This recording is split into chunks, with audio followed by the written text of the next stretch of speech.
তোমরা দয়া করো। যিনি আকাশে আছেন তিনি তোমাদের প্রতি দয়া করবেন। দয়া রহমান হতে উদ্গত। যে লোক দয়ার সম্পর্ক বজায় রাখে আল্লাহ তাআলাও তার সাথে নিজ সম্পর্ক বজায় রাখেন। যে লোক দয়ার সম্পর্ক ছিন্ন করে আল্লাহ তাআলাও তার সাথে দয়ার সম্পর্ক ছিন্ন করেন। তখন ফেরেশতারা বলে, সকল দয়ালুর চেয়ে বড় দয়ালুকে যখন এভাবে তুমি ডাকছো, অতএব তুমি আল্লাহর কাছে যা চাইবে আল্লাহ তোমাকে তাই দিবেন। সুবহানাল্লাহ।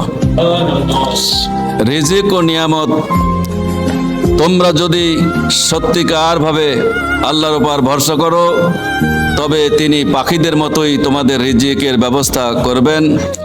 সকাল বেলায় পাখিরা যেভাবে খালি পেটে বেরিয়ে যায় এবং সন্ধ্যায় ভরা পেট নিয়ে ফিরে আসে। মুসনাদ। নামাজ ও রিজিক, আল্লাহ নামাজ ও রিজিককে একসঙ্গে বেঁধে রেখেছেন।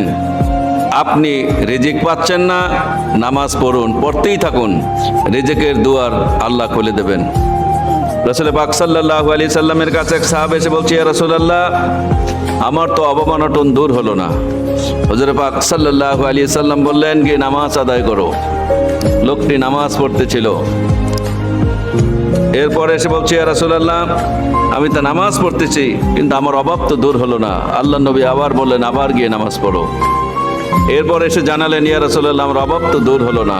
রাসূল পাক সাল্লাল্লাহু আলাইহি সাল্লাম বললে, ভালো, সুন্দর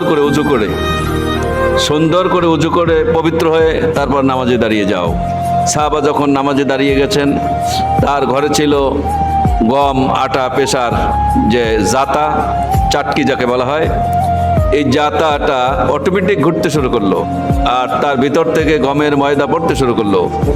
সাহাবা এসে গমের ময়দা তার ঘরের হাঁড়ি পাতিল যা ছিল সব বোঝাই করে নিয়েছে।